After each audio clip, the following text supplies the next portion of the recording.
Halo semuanya, Assalamualaikum warahmatullahi wabarakatuh.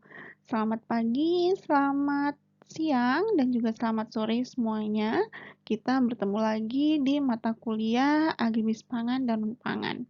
Ya, saya Nurul Arifyanti, saya akan mengampu mata kuliah ini pada awal semester, jadi pada masa UTS.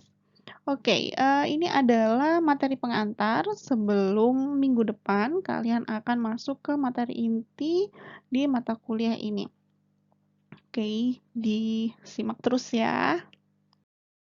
Oke, sekarang kita melihat dari sisi luasnya dulu, dari sektor pertanian. Pada sektor pertanian ini terdapat beberapa sektor, yaitu ada subsektor tanaman pangan, perkebunan, peternakan, kehutanan, dan juga perikanan. Nah, dari 5 sektor tersebut, ini terdapat beberapa komoditas turunannya. Jadi, seperti tanaman pangan, di sini ada contohnya padi palawija, yang mana itu seperti kacang, kemudian jagung, singkong, nah itu termasuk di yang palawija. Kemudian ada hortikultura, nah itu termasuk di tanaman pangan. Nah, dari sektor perkebunan ini ada kelapa sawit, kemudian ada kakao dan juga tembakau. Nah, untuk yang peternakan sendiri di sini ada sapi, kambing, domba, ayam. Kemudian dari sisi kehutanan, dari sektor kehutanan itu ada jati, pinus, mahoni dan juga lain masih banyak lagi. Dan juga ada dari sektor perikanan. Nah, sektor perikanan ini ada perikanan laut dan juga perikanan darat. Bisa dicontohkan sendiri Indonesia ini masih sangat berpotensi untuk kalau perikanan laut itu tuna ya. Kemudian rumput laut itu juga yang jadi potensi sendiri di Indonesia. Kemudian kalau di perikanan darat ini biasanya ditambak. Nah, ini masih banyak ya jenis-jenis ikan yang bisa dihasilkan pada perikanan darat. Nah, pada sektor pertanian itu juga terdapat jasa seperti jasa peternakan dan juga pertanian, yaitu penyediaan saprodi, pelayanannya, dan juga lembaga penunjangnya seperti itu. Nah, pada mata kuliah ini kita berfokus pada tanaman pangan dan juga non-pangan. Nah, kalau yang tanaman pangan di sini kita akan mempelajari tentang komoditas padi, kemudian jagung, kemudian nanti ada dari sektor peternakan yaitu sapi. Nah, karena kita di sini masih berfokus pada komoditas atau hasil dari pertanian di Madura. Jadi lebih difokuskan pada yang berpotensi di Madura. Jadi seperti padi, jagung, kemudian tebu, kemudian nanti ada sapi, dan juga nanti akan ada garam, itu termasuk dari hasil laut. Kemudian nanti untuk setelah UTS nanti juga akan ada cabai jamu, dan itu nanti masih banyak lagi komoditas yang akan kita pelajari pada mata kuliah APNP ini. Nah, sektor pertanian itu sendiri pasti tidak akan terlepas dari namanya sistem agribisnis. Pada penerapan sektor pertanian, ini harus bisa menerapkan sistem agribisnis yang mana harus efektif, kemudian terintegrasi, terpadu, dan juga nanti mengarah ke berkelanjutan. Nah, seperti apa agribisnis yang efektif? Efektif itu sendiri berarti harus ada tujuan, harus hasil itu harus sesuai dengan targetnya. Seperti adanya swasembada, kemudian swasembada tersebut harus bisa diiringi dari berbagai pelaksanaan, harus bisa tercapai tujuannya. Kemudian kalau dari agribisnis terintegrasi. Nah, kalau terintegrasi itu sendiri itu berarti harus ada dukungan dari komoditas-komoditas lain. Jadi tidak hanya dari satu komoditas saja, tapi harus ada dari komoditas yang lain sehingga akan bisa menjadi lebih efisien, kemudian akan bisa lebih efektif juga untuk, hasilnya, kemudian, seperti biayanya itu juga akan bisa lebih ditekan sehingga, bisa memanfaatkan komoditas lain yang bisa yang dikelola secara bersamaan. Jadi, contohnya, tidak hanya dari sektor tanaman pangan saja, tapi dari sektor peternakan. Jadi ada, campuran dua sektor yang mana itu nanti akan bisa, mendapatkan hasil yang lebih baik, seperti itu. Kemudian, untuk agribisnis terpadu, di mana, harus ada pelibatan. Jadi agribisnis sendiri itu kan dari, sistem hulu, kemudian, produksi, kemudian, eee, hasil pengolahan, kemudian lembaga penunjang. Nah, itu harus ada keterlibatan. Jadi tidak hanya berdiri sendiri. Jadi tidak hanya, produksi, kemudian, hanya berfokus pada pemasaran saja, kemudian ada hanya berfokus pada pengolahannya saja. Nah, itu tidak. Jadi antar, sistem tersebut itu harus ada keterlibatannya. Jadi nanti akan nyambung tuh mana, eee dia masalahnya apa, kemudian dia kekurangannya apa, antara sistem tersebut nanti akan bisa bisa saling, mengisi antara sistem-sistem tersebut. Nah, kemudian, untuk yang berkelanjutan. Nah, kita di sini sangat menginginkan sekali sektor pertanian tersebut itu bisa mencapai agribisnis yang berkelanjutan. Berkelanjutan itu seperti apa?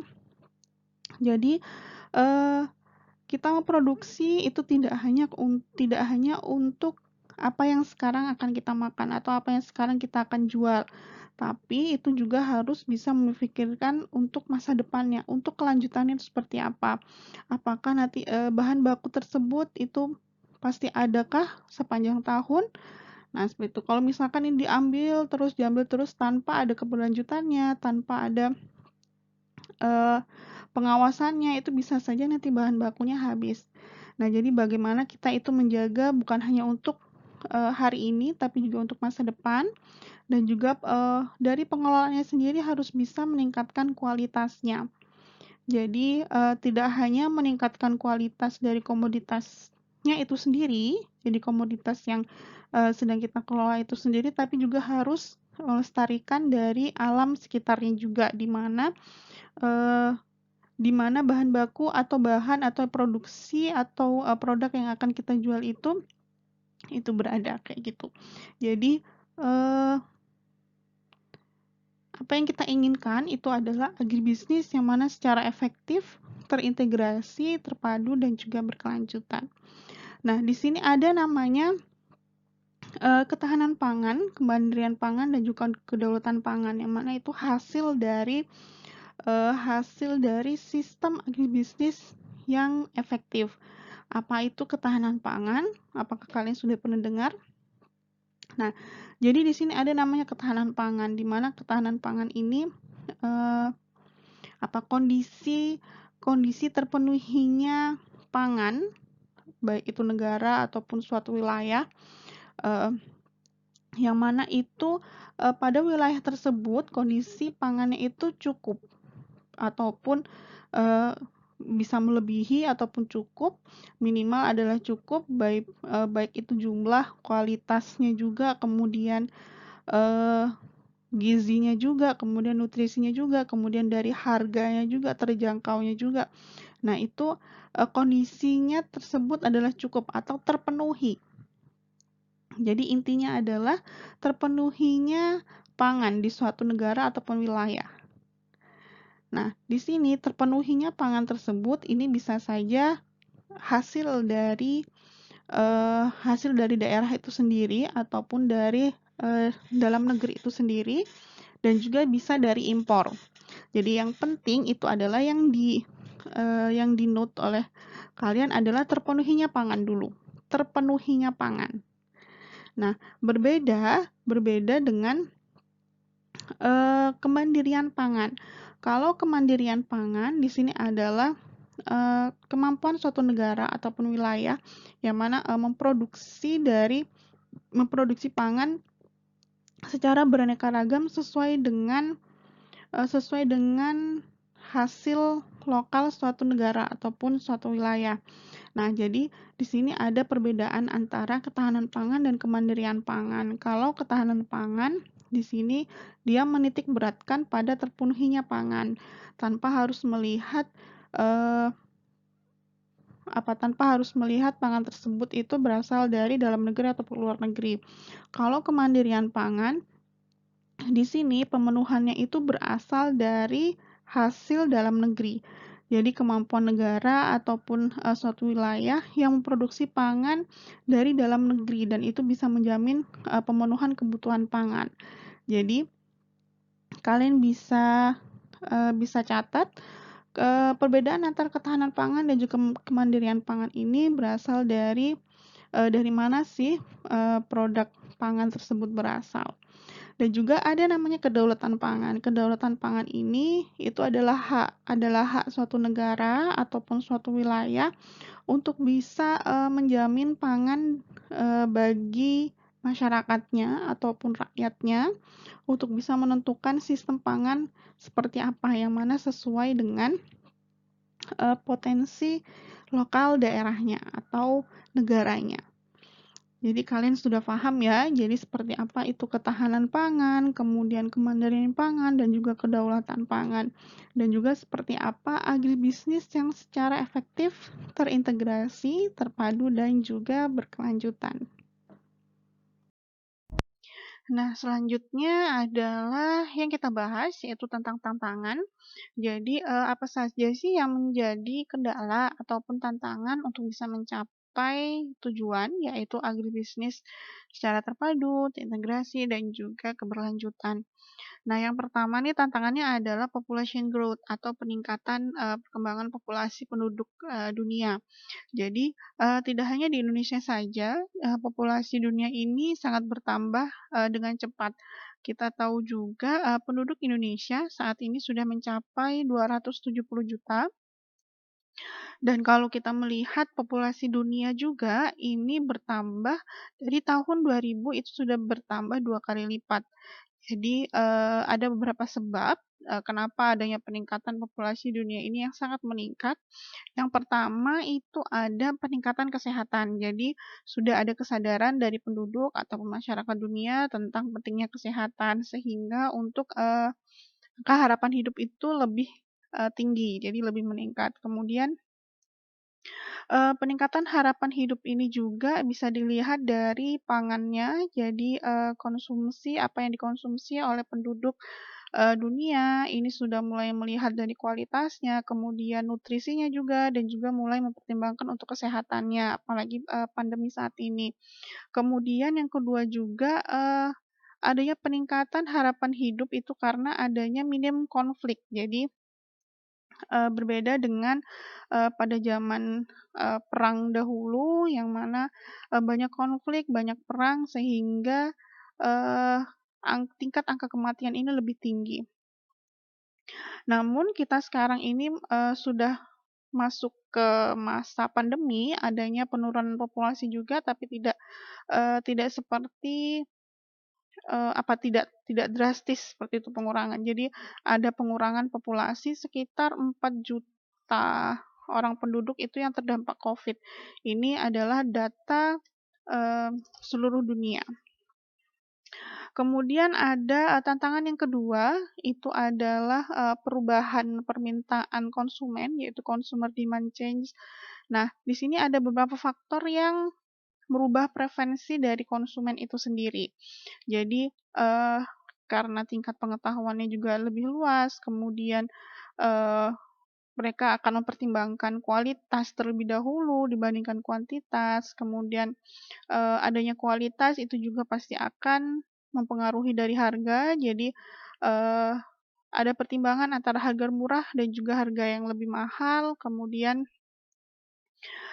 apalagi yang menjadi faktor yang bisa merubah permintaan konsumen itu juga adalah tren. Jadi trennya saat ini itu seperti apa, nah ini sangat mempengaruhi, adanya perubahan permintaan konsumen. Kemudian rasa. Nah, rasa ini juga jadi kalau misalkan Ini bisa digabungkan juga dengan, kesehatan. Jadi ada beberapa ya kalau misalkan di, eee, rasa dari makanan tersebut ini kurang begitu cocok tapi sehat, nah ini biasanya orang-orang yang lebih, preference ke kesehatan pasti akan lebih memilih itu. Kemudian ekspektasi, kemudian ada kesehatan dan juga ada diet. Nah, ini juga, faktor-faktor ini juga kita rasakan pada saat masa pandemi. Jadi, beberapa masyarakat ini melihat adanya, kualitas, kemudian kesehatan dan juga diet. Nah, dari kualitas sendiri pasti pada masa pandemi ini, beberapa masyarakat ataupun mayoritas masyarakat ini pasti akan melihat kualitasnya, yang mana dari nutrisinya, kemudian dari gizinya, yang mana bisa untuk, meningkatkan, apa, meningkatkan daya tahan tubuh, seperti itu. Kemudian juga, dari tingkat kesehatannya dan juga diet. Nah, tantangan yang ketiga itu ada perubahan iklim.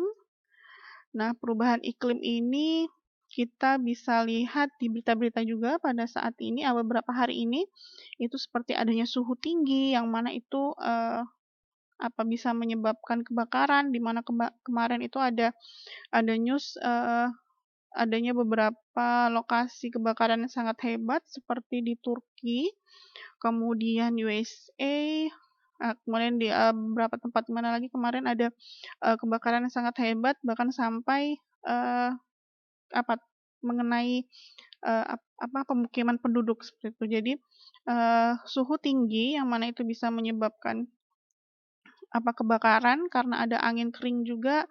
Nah, itu akhirnya, bisa bisa membakar suatu lahan pertanian dan itu nanti akan menjadi tantangan untuk agribisnis. Kemudian banjir. Nah, banjir ini juga menjadi tantangan, kenapa? Kita bisa lihat juga, ada banjir besar kemarin di suatu negara, nah itu pasti akan mempengaruhi. Kemudian, eee, ada bencana alam badai, kayak kemarin ada badai, eee, badai angin, kemudian badai pasir. Nah, itu sangat mengganggu juga dan yang, salah satunya juga yang menjadi tantangan yaitu serangan hama. Jadi ada beberapa misalkan serangan hama wereng, serangan hama seperti belalang. Nah, itu pasti akan mengganggu dari, eee, apa ya, keberlanjutan atau, eee, terintegrasian dari agribisnis itu sendiri. Jadi di lahan produksi ini pasti akan terganggu. Kemudian tantangan selanjutnya yaitu ada supply chain disruption.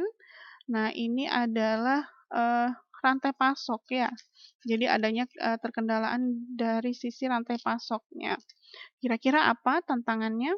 Nah, sekarang kita coba di kasus di masa pandemi seperti ini, di mana supply chain, atau rantai pasok itu tidak bisa berjalan sesuai dengan masa normal, seperti itu. Jadi ada pembatasan yang mana akhirnya, mengganggu distribusi, kemudian delay. Nah, itu pasti akan mengganggu dari rantai pasoknya.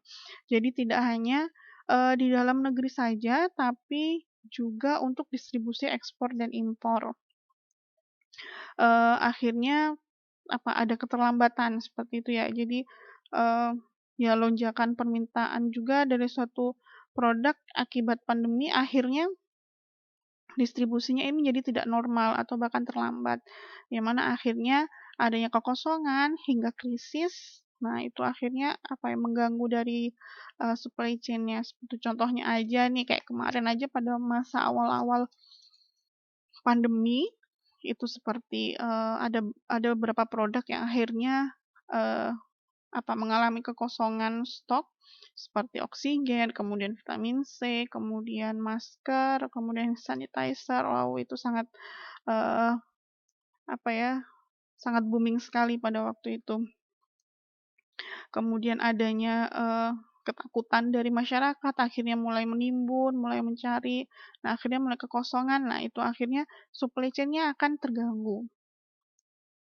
Dan juga, adanya seperti ada kebijakan WFH juga, WFH, WFO, work from home. Nah, akhirnya, eee, produktivitas dari pekerja dan juga hasil produksi pasti akan terganggu. Jadi, eee, produksi pun tidak akan efektif karena ada beberapa pekerja yang harus WFH. Kemudian ada tantangan selanjutnya yaitu waste and losses, yaitu, limbah dan juga, kerugian ya. Jadi ini juga berhubungan dengan perubahan iklim, yaitu yang mana banyak hasil pertanian itu yang gagal panen akibat bencana alam ataupun, seperti serangan hama atau badai, itu akhirnya banyak hasil pertanian yang gagal panen. Nah, kerugiannya itu pun, eee bisa dibilang sangat tinggi ataupun malah melebihi dari, modalnya, seperti itu. Jadi, eee, itu adalah contoh dari tantangan untuk yang kerugian. Dan ini juga berhubungan sekali dengan asuransi, jadi, adanya namanya asuransi pertanian yang itu, sangat sangat membantu sekali para petani untuk bisa kembali lagi untuk bertani, untuk berproduksi. Kemudian, limbah. Nah, banyak hasil limbah atau sisa dari pengolahan suatu, komoditas, ini biasanya, eee, mayoritas itu dibuang atau dibiarkan. Jadi, memang ada faktor, limbah dari suatu komoditas itu bisa diolah, namun biaya yang dimanfaat untuk pengolahan limbah tersebut itu sangat tinggi. Jadi butuh manajemen dan juga butuh sistem yang bagus untuk bisa, mendapatkan suatu produk dari limbah, produk, seperti itu. Jadi contohnya aja nih, eee pohon pisang atau komoditas pisang itu adalah mempunyai limbah terbesar dari suatu komoditas. Jadi dari, pohon pisang sendiri itu pun yang dihasilkan kan hanya buah pisangnya dan itu hanya satu kali. Nah, eee, kemudian batangnya, kemudian daunnya. Nah, ini kan bisa dibilang, limbahnya. Kalau misalkan daunnya masih bisa digunakan, kemudian batangnya dengan ukuran yang sangat besar dan juga itu, sebenarnya bisa diolah, namun, harus membutuhkan teknologi ataupun harus, membutuhkan manajemen yang akhirnya, bisa menghasilkan suatu produk baru, seperti itu. Jadi ini juga menjadi tantangan untuk kita para agribisnis, untuk bisa bagaimana, apa, eee, mengurangi secara efektif limbah dari suatu komoditas. Nah, itu adalah beberapa tantangan dari, eee, dari untuk mencapai tujuan dari agribisnis secara, terintegrasi dan juga keberlanjutan. Nah, tadi kita sudah membahas tentang beberapa tantangan, yaitu seperti supply chain, kemudian, dari sisi nutrisi dan juga kesehatannya yang menjadi preferensi dari konsumen. Nah, kita sekarang membahas tentang food security-nya. Nah, keamanan pangan itu juga, menjadi pertimbangan yang sangat penting ketika kita membahas tentang agribisnis pangan. Jadi, bagaimana produk atau komoditas tersebut itu dihasilkan dari produksinya, dari pengolahannya, kemudian dari, nutrisinya, dari gizinya, kemudian dari distribusinya. Jadi, itu juga menjadi faktor penting yang harus, kita bahas dalam agribisnis pangan. Ada smallholder, jadi seperti, petani kecil yang mana itu sangat, kekurangan akses, kemudian, ada kendala seperti kepemilikan tanah, kemudian pasarnya, kemudian pemasarannya, kemudian, mereka juga minim sekali pelatihan dan mereka sangat, membutuhkan fasilitas yang lebih baik seperti proteksi, yang mana tadi, eee, kita membahas climate change, yaitu ada bencana alam, jadi harus ada seperti asuransi ataupun pemasukan yang lainnya. Nah, ini juga menjadi, perhatian penting. Padahal Indonesia sendiri ini, termasuk dalam top 3 food export. Jadi, eee, Indonesia ini seperti, komoditas padi, singkong, nah ini juga ekspor, kemudian, kalau misalkan dari perkebunan itu kelapa sawit. Nah, kopi, nah ini Indonesia padahal termasuk dalam top 3 untuk pengekspor dari pangan. Nah, dalam dalam food security-nya sendiri, Indonesia ini berada jauh tingkatannya atau peringkatnya itu dari Thailand, dari Singapura. Nah, ini sangat jauh sekali. Padahal Indonesia itu berada di peringkat 62 untuk food security-nya. Jadi, untuk keamanan pangan, Indonesia ini berada di peringkat 62, di mana Singapura itu berada di nomor 1, Thailand itu nomor 51. Jadi, Indonesia ini sangat jauh sekali dari Singapura dan juga Thailand. Nah, sekarang kita membahas tentang food security. Food security ini apa saja sih faktor-faktor yang mempengaruhi atau yang berdampak pada food security, yaitu ada agensi, ada sustainability, stabilitas, akses, ketersediaan, dan utilization. Untuk agensi, siapa? Nah, siapa ini berarti semua orang dibutuhkan dan semua orang membutuhkan adanya keamanan pangan. Kemudian, ketersediaan atau stability, keberlanjutan. Nah, ini sangat dibutuhkan pada setiap waktunya. Jadi tidak hanya dibutuhkan atau apa ketersediaannya itu harus ada hanya untuk saat ini, tapi harus bisa berlanjut sampai sampai masa depan, sampai beberapa waktu tahun mendatang. Kemudian stabilitas harga, stabilitas stok ini juga harus setiap waktu ada. Jadi harus bisa diperhatikan. Kemudian akses. Nah, akses ini seperti economic akses, kemudian sosial akses. Nah, ini menjadi faktor penting juga untuk keamanan pangan. Kemudian ketersediaan dan juga utilization ini seperti keamanan, kemudian nutrisi, gizinya, yang mana itu dibutuhkan untuk kualitas kesehatan dan juga dietary needs.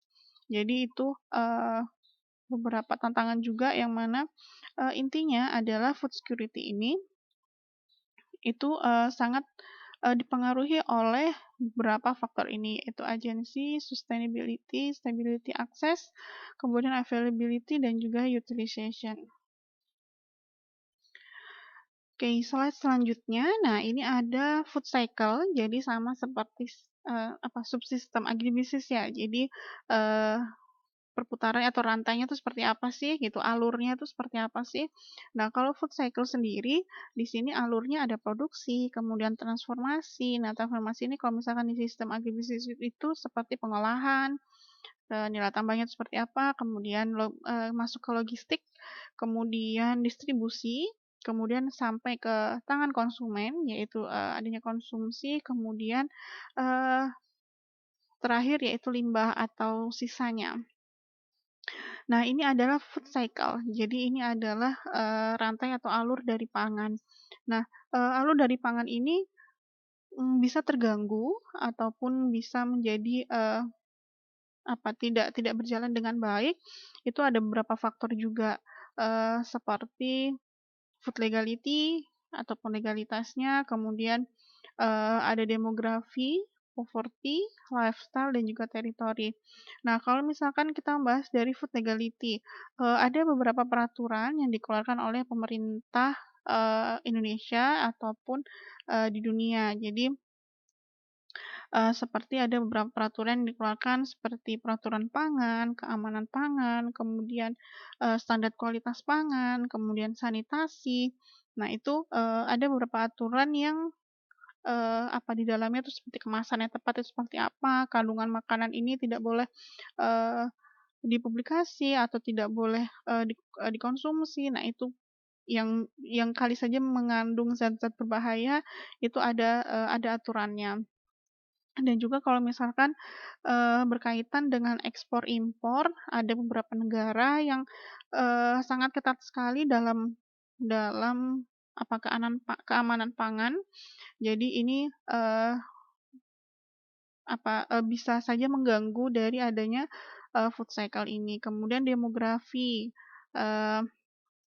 demografi ini juga bisa bisa menjadi kendala juga seperti peningkatan penduduk yang tadi sudah kita bahas juga, kemudian, eee, adanya poverty, adanya, daerah yang subur, daerah yang tidak subur, itu nanti akhirnya bisa mempengaruhi dari, food cycle ini juga. Kemudian, poverty, ada beberapa daerah ataupun, di negara luar itu ada masih saja negara yang, eee, masih mengalami kemiskinan ataupun kelaparan, yang mana itu nanti, bisa bisa menjadi kendala juga, bisa menjadi tantangan untuk food cycle. Dan juga ada beberapa daerah ataupun lahan ataupun wilayah yang banyak, terdampak alih fungsi lahan. Nah, itu akhirnya menjadi, terganggu untuk food cycle-nya. Dari tantangan-tantangan yang sudah kita bahas tadi, kita bisa simpulkan ada beberapa solusi yang bisa kita lakukan atau bisa kita terapkan. Yang pertama itu, meningkatkan produksi, kemudian, mengurangi ataupun meminimalkan risiko ataupun dampak dari tantangan tersebut, kemudian, eee, meningkatkan food safety, jadi meningkatkan meningkatkan keamanan pangan. Jadi, dari nutrisinya, dari nutrisi, dari gizi itu ditingkatkan, kemudian adanya pengurangan kerugian dan juga limbah, dan juga, memperpendek rantai pasok dan juga stabilnya harga. Nah, ini adalah beberapa solusi yang bisa, eee, diterapkan untuk bisa mengurangi tantangan-tantangan atau kendala tersebut, menutupi kendala tersebut. Nah, pemerintah Indonesia sendiri ini juga sudah, menggagas namanya food estate. Jadi, eee, kalian pun juga saya pikir kalian juga sudah pernah dengar dan juga sudah mempelajari tentang food estate. Food estate ini dikembangkan oleh pemerintah, jadi ada, slogannya, jadi slogannya ini adalah pangan melimpah dan harga lebih murah. Jadi, konsep dari food estate sendiri itu, konsep pengembangan pangan. Jadi, seperti tadi yang sudah kita bahas juga, jadi pengembangan pangan yang dilakukan secara terintegrasi. Jadi, ini adalah tujuan kita untuk bagaimana mencapai agribisnis, pangan yang bisa yang terintegrasi dan juga berkelanjutan. Jadi, terintegrasinya food estate ini itu mencakup pertanian, kemudian perkebunan, dan juga peternakan. Jadi, tidak hanya satu komoditas, tapi, ditanam, beberapa komoditas dalam, suatu wilayah di food estate ini. Jadi food estate ini, ada beberapa wilayah, ada di Kalimantan pun itu ada Kalimantan Barat, kemudian Tengah, Timur ini, ada beberapa wilayah food estate di sana, pengembangan food estate di sana. Jadi, food estate ini bisa dibilang itu seperti lumbung pangan ya. Jadi, membuat lumbung pangan dengan skala besar. Jadi kalau kita melihat di Jawa sendiri pun ini untuk sawah, untuk, wilayah perkebunan ini sudah mulai, berkurang. Jadi, lebih difokuskan di daerah di luar Jawa. Untuk food estate sendiri ini dibantu, ada beberapa investor, jadi seperti Indofood, kemudian Wings, kemudian ada, eee, Giant Pineapple yang mana itu, juga merupakan, perusahaan-perusahaan pangan besar ya. Jadi, eee, untuk food estate sendiri ini dikelola oleh pemerintah, seperti untuk sumber dayanya, penguasaan sumber daya dan juga, jalur distribusinya itu dikendalikan oleh pemerintah. Kemudian untuk, pengadaan pupuk ini, dilakukan oleh pemerintah tapi juga dengan, menggandeng beberapa perusahaan pemerintah, yaitu seperti PT Pupuk Indonesia, kemudian kalau untuk, bibit ataupun benih ini kita tahu ada Sangyang Sri Sama Pertani. Nah, food estate sendiri ini diharapkan bisa bisa, menjaga stabilitas stabilitas harga, ketersediaan stok, kemudian mengurangi resiko karena, untuk pengawasannya ini lebih, apa ya, lebih terkontrol seperti itu. Kemudian, produksi ini jelas, lebih besar karena dia dengan dalam area yang sangat luas dan ini, diharapkan bisa bisa, apa, bisa menjadi agribisnis secara, eee, terpadu, terintegrasi, dan juga keberlanjutan.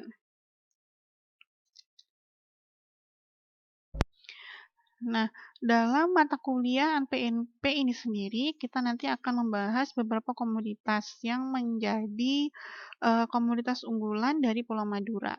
Jadi, kita tahu sendiri Indonesia ya termasuk negara tropis, kemudian di Madura sendiri ini, eee, termasuk di daerah lahan kering, sehingga komoditasnya ini seperti jagung, kemudian kalau untuk padi, nah ini padi biasanya tada hujan, kemudian, eee, tebu atau gula, kemudian nanti juga ada, eee, cabai jamu, kemudian nanti ada garam. Nah, ini akan menjadi perhatian kita di mata kuliah NPNP ini. Nah, nanti, di mata kuliah NPNP juga nanti kita akan bahas ada isu atau permasalahan atau, tantangan yang dialami oleh beberapa komoditas tersebut. Nah, seperti jagung, komoditas jagung, kita tahu, Madura sendiri punya varietas jagung yang berbeda. Jadi ada benih lokal yang biasa digunakan oleh, masyarakat Madura. Nah, itu seperti apa sih, eee tantangannya? Jadi, ada beberapa pro kontra juga dalam penggunaan benih jagung lokal. Jadi untuk masyarakat Madura sendiri lebih menyukai jagung lokal, seperti itu. Namun ada, apa ya, ada beberapa varietas yang itu sebenarnya lebih menguntungkan, hanya, masyarakat Madura sendiri masih lebih menginginkan benih lokal. Karena apa? Ya karena ada beberapa keuntungan-keuntungan atau kelebihan dari, benih lokal tersebut. Nah, nanti itu kita akan bahas pada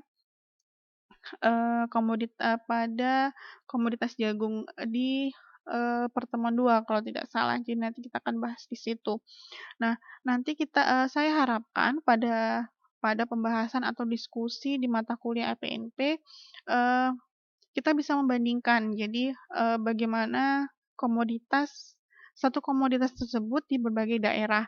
Jadi tidak hanya di Madura saja, tapi dibandingkan dengan daerah lain. Nah, nanti kita bisa mendapatkan, titik temu ataupun solusi ataupun yang bisa kita kembangkan juga dan juga kita akan menambah pengetahuan yang baru. Jadi kita akan membandingkan dari sisi Indonesia, kemudian dari, eee per wilayah, misalkan misalkan padi, nanti kalian juga bisa membahas, di daerah Lamongan, di daerah Tuban, itu seperti apa sih agribisnis padi, kemudian, apa bedanya dengan agribisnis padi di Madura. Nah, seperti itu. Kemudian jagung juga nanti daerah-daerah yang akan kalian pilih, yang akan kalian bahas, nanti kita akan bahas nih, tantangan dari setiap daerah itu apa, kemudian, eee, pengembangan dari daerah tersebut untuk komoditas tersebut itu apa, nanti kita akan bandingkan seperti itu. Oke? Nah, selanjutnya ini adalah tugas untuk kalian. Jadi, silakan kalian tulis di kolom diskusi Google Classroom. Jadi, silakan kalian, tuliskan pendapat kalian. Jadi, bisa kalian tuliskan terlebih dahulu kalian itu berasal dari daerah mana. Jadi misalkan, dari daerah Pamekasan, Sumenep, ataupun, dari Tuban, dari Lamongan, atau dari mana. Nah, itu silakan kalian tulis berasal dari daerah manakah kalian. Kemudian bisa kalian sebutkan komoditas utama atau unggulan dari daerah kalian itu apa sih? Bisa itu pangan, bisa non-pangan. Nah, bisa kalian sebutkan komoditas unggulannya itu apa, atau komoditas utama dari daerah kalian itu apa, kemudian ceritakan nih, ceritakan dengan singkat kondisi existing-nya itu seperti apa, kondisi dari komoditas utama daerah kalian itu seperti apa, dan juga ceritakan bagaimana pengembangannya.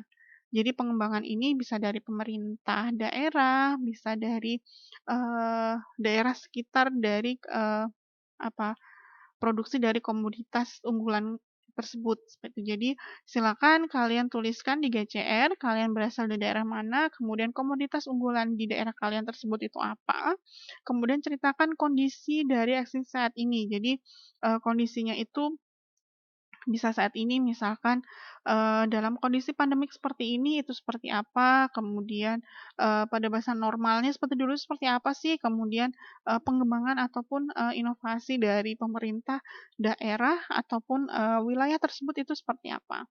Silahkan kalian tuliskan di GCR, silahkan kalian tulis pendapat kalian dan juga ulasan kalian di GCR. Silakan di new comment ya, jadi di kolom diskusi langsung saja, jadi nanti bisa kita bahas pada pertemuan selanjutnya. Oke, terima kasih. Sekian pengantar dari saya untuk mata kuliah Agribis Pangan dan Non-Pangan. Terima kasih perhatiannya, sampai jumpa di next video. Assalamualaikum warahmatullahi wabarakatuh. See you.